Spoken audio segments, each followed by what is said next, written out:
Morning, ma'am. Hello, good morning.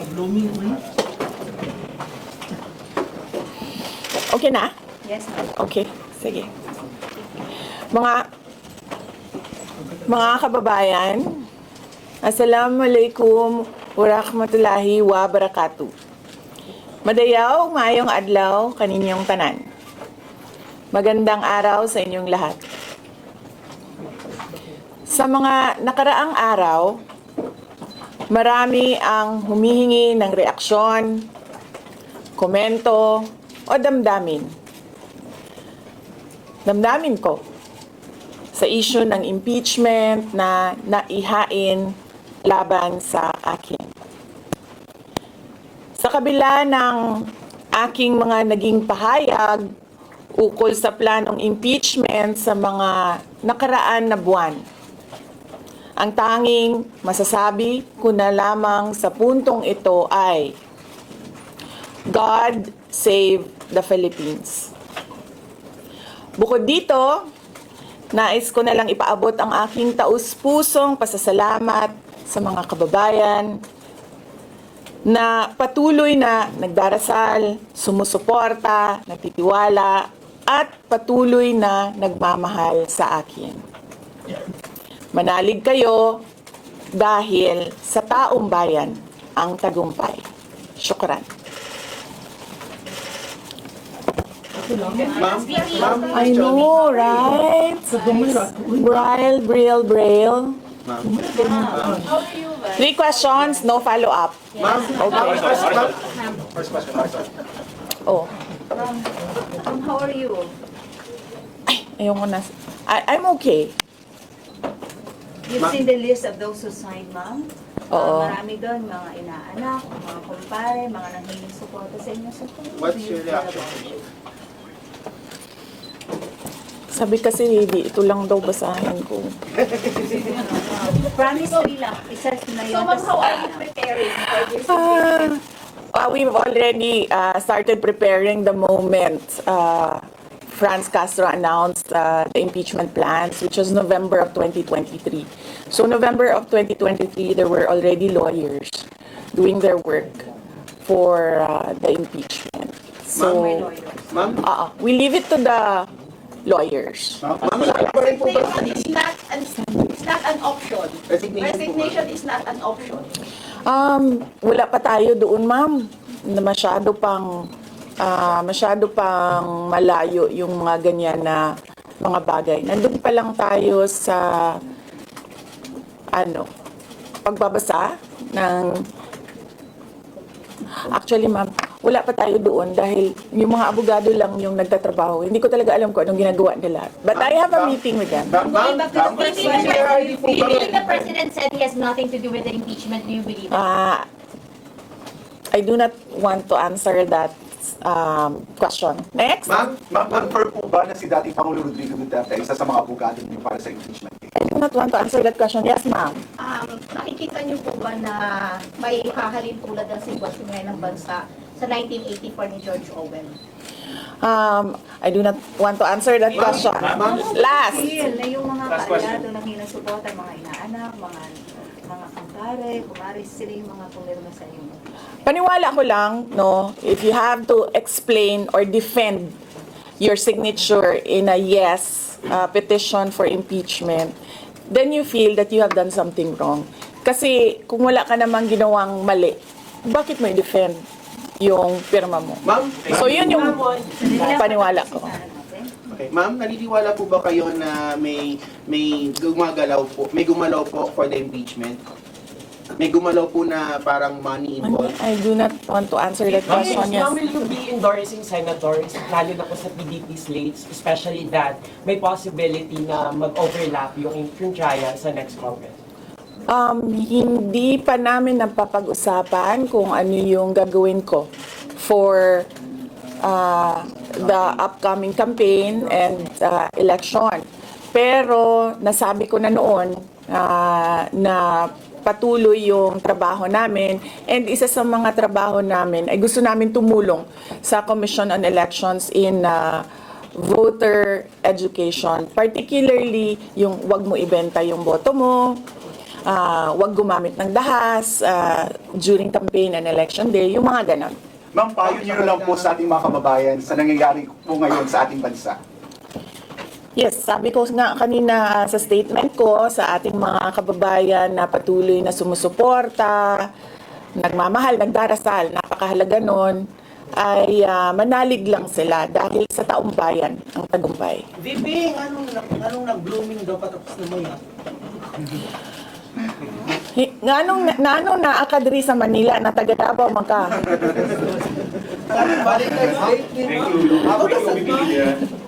Ma'am, Yes sir. Ma'am, sabi niyo po late last year pa lang nagpe-prepare na kayo para dito. Pwede ba i-brief na kung right now po after i-transmit sa Senate, saan na po yung preparation? May legal team na po ba and nasaan na po? Well, may meeting kami mamayang hapon dahil nag-meeting sila kahapon.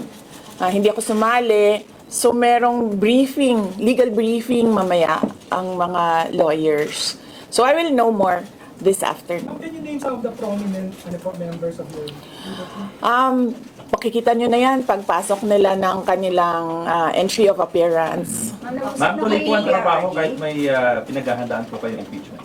Yes sir, opo. Kakatapos lang po ng planning conference ng Office of the Vice President. So we did it last Tuesday, Wednesday, and Thursday para po sa 2025 and 2026. ma'am, for 2025, may mga maapektuhan ba na programs ng OVP? Yes, nag-announce na kami no na wala kaming wala kaming burial and medical assistance dahil tinanggal yung line na yon sa budget So hindi ka na pwede maglagay ng budget How doon. about the other programs, ma'am? Tutuloy siya. Yung even sa Ma'am, how tuloy po, ma'am. confident are you that you won't be convicted in the impeachment court? Wala pa tayo. Masyadong pang malayo yan, ma'am. Wala pa tayo. Hindi pa natin ina-assess. Sa VP part, number one part. impeachment, have you talked to Nagtanong ka na ba yes, but kanina? O sige, ikaw. Ma'am, you said before na you're seriously considering to run for 2028. Now na may impeachment na, are you more decided to run in 2028? Okay. So wala pa tayo dyan. Wala pa tayo dyan. But nasabi ko naman di ba, paulit-ulit kung we are seriously considering that. But it's difficult to decide without numbers. So, kailangan malaman yung surveys and numbers. Sa next year pa yun. Oo. Ma'am, pero ma'am, sa tingin niyo ba, ma'am, Sir, nagtanong ka na? Sir, yes, sir. What are you concerned na yung possible consequence that you can be disqualified from public office kung magkaroon na ng conviction? Yes, sir. Oo. Alam ko po yung penalties ng impeachment. And the moment na nag-resign ako sa Department of Education, before ako nag-resign sa Department of Education, pinag-isipan ko na lahat yan. ma'am, sa ngayon ba, masasabi ninyo na lalo pa kayong nainganyo na ituloy ang pagtakbo sa 2020 presidential election? Nasagot ko na ata yung kanina sa question ni Sir na nakaitim. Ma'am, number one in the articles of impeachment was your assassination threat to the president. Do you regret making that statement last week? I did not make an assassination threat to the president. Ma'am, Sila lang nagsasabi niyan. Sila lang nagsasabi may assassination. Sila nagsasabi may assassin, may gunman. Vice, Do not say that. Vice, last time, tinanong ko kayo if confident kayo sa numbers ng House. And sabi nyo, hindi kayo confident. And nagkatotoo nga. Ngayon sa Senate, you said na parang meron kayong confidence sa mga senador. So, ngayon, how do you feel about that? Do you still feel confident with the numbers in the Senate? Sandali, Mama. Kailan ko sinabi yun may confidence ako sa numbers sa Senate? Sit down. Ano exact na sinabi ko? Sorry I cannot remember the exact words that I used. Parang medyo confident kayo with regards sa Senate, sa mga friends and allies. Unlikely ako magsasabi ng ganyan ba. Pero I need I will answer that next Pero how do you time. feel now sa Senate? Supposedly, receive nila yung yung impeachment complaint the other day, pero nag-close sila kagad because of the last session.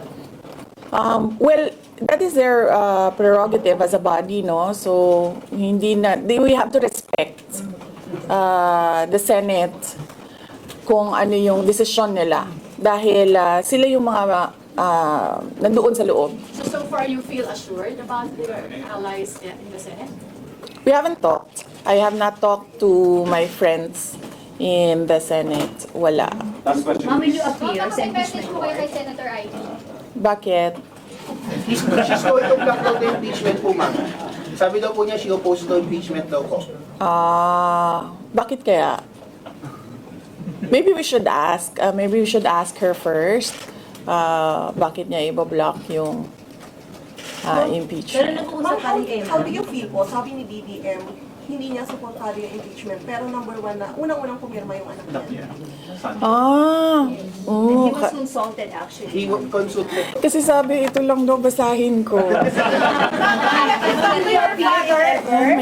Ang daming nagbabantay sa gilid. Nausap niyo na ba yung father niyo after your impeachment? Wala pa. But nagpadala ako ng message through sa kanyang assistant and sinabi ko na ano ba sinabi ko? Hindi ko maalala. I think I said everything will be all right. Yun ata ang sinabi ko. What was his reply? His reply was a song. Ano po kanta ba? MacArthur's Park. Oh, okay. So, nagpadala siya ng video na kumakanta siya. Have you read the complaint? Have you read? Hindi ko pa nabasa, ma'am, yung complaint. But I understand lahat ng mga complaints na na-file sa House of Representatives, nabasa na ng mga lawyers. Ma'am, will you Bakit po sa pamilya ninyo kahit dating Pangulong Any challenges may po? pakiusap ba kayo? Sandali, Sarah. Sandali, Sarah. Ma'am, any challenges po na inaharap natin with regards sa preparation sa impeachment? Ang challenges sa preparations, but so far wala naman. Wala naman kaming na-ano lang kami, na-overwhelm kami kasi ang daming mga lawyers na nag-signify na tutulong sila sa defense. So, ngayon ay pinag-uusapan on how to go about it na makuha lahat ng kanilang commitment of support at makatulong din sila sa pag-iisip kung ano yung gagawin sa defense. Ma'am, Nagtanong ka na, ma'am? Wala pa, ma'am. Sige, ma'am. At least who will lead the defense? Sabihan ko na lang sila na mag-announce na sila kung gusto na nila mag-announce. Pero yung father niyo kasama pa rin? Kasi sabi niyo before, your father would be helping also. Well, he is welcome. He is a lawyer. So he is welcome to give his advice, input in the defense. May Kasi sa mababa ng trust ratings recently due to the Senate dun sa Congress hearing. I will not answer that question. Is Yusek Zulaika back? Yes, I'm sorry. Yes. Is Yusek Zulaika Lopez back? Yes. So what happened was, nag-indefinite leave siya, and then she was admitted to the hospital doon sa Davao City na hospital siya, and then discharge siya ng mga doctors with ulitin ko. Si Yusek Zulaika Lopez, nag-indefinite leave siya after nung sa veterans hospital admission niya. Umuwi siya Davao, and then hospitalized siya doon.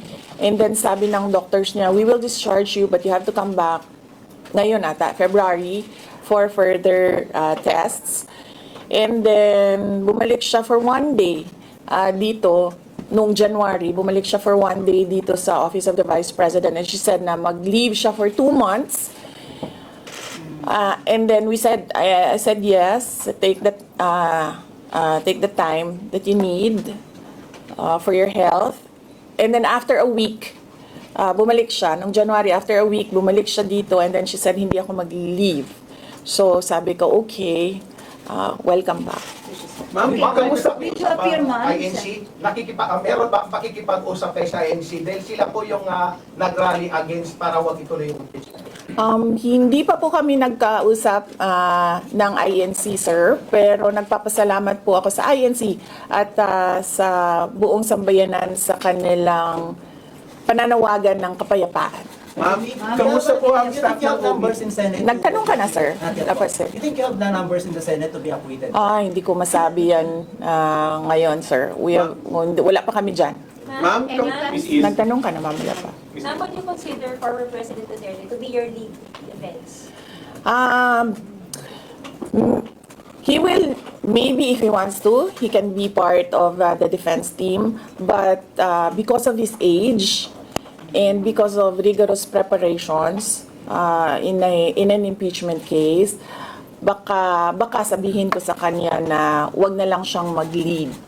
Dahil medyo may edad na si former President Rodrigo Duterte. Ma'am? He's already 80 years old this Ma'am, year. kamusta po ang staff ng OBP after they heard about the impeachment po, ma'am? Ano po naramdaman po nila na when you were impeached by the House?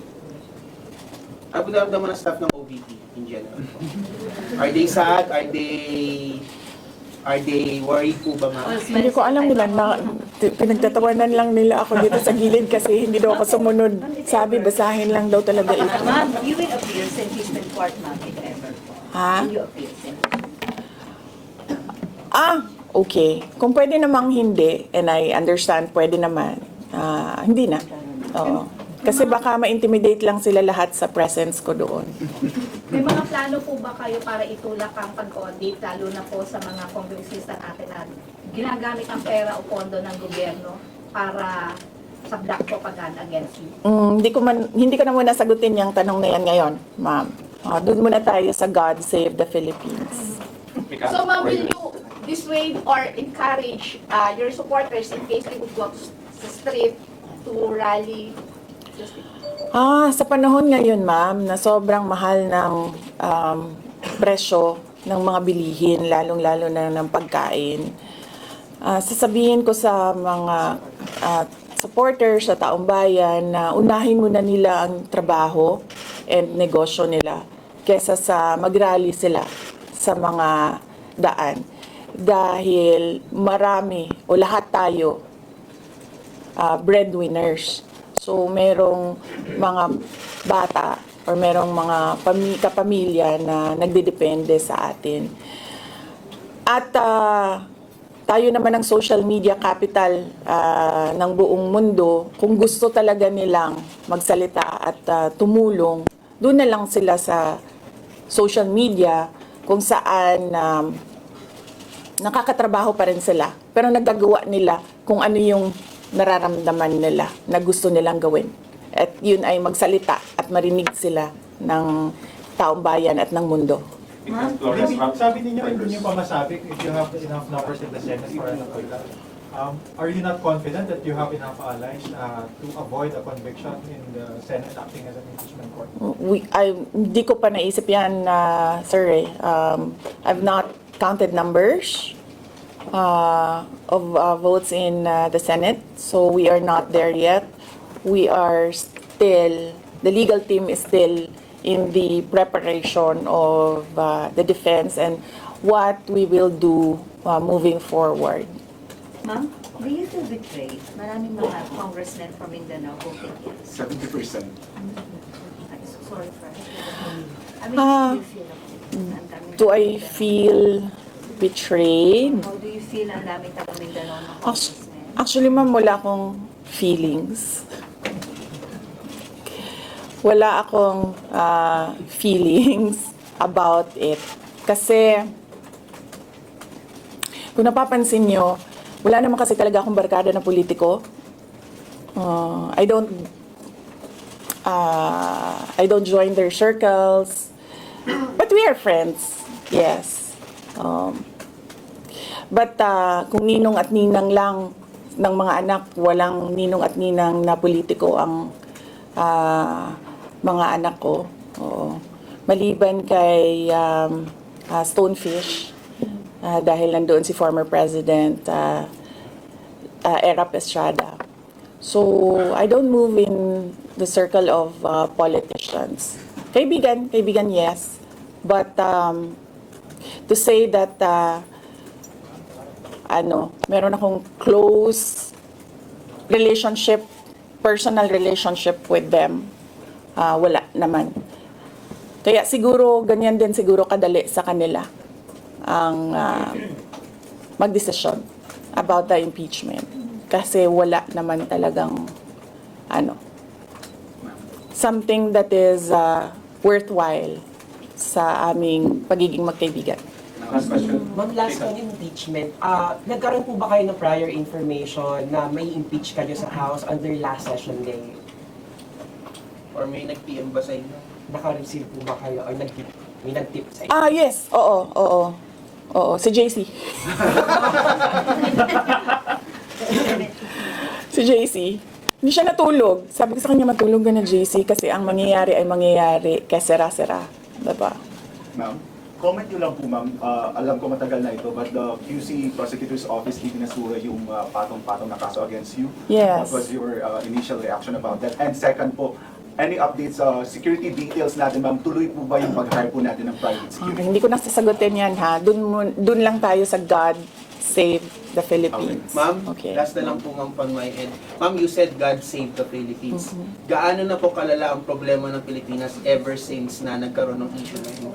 Nagkaroon ng issue sa impeachment na ito? Parang, ano po yung nakikita yung problem sa Philippines ngayon at bakit nila inuna itong impeachment na ito? Gaano kalala ang Pilipinas na pag-iwanan na tayo ng panahon at ng ating mga kapitbahay dito sa region at napag-iwanan na tayo ng mundo.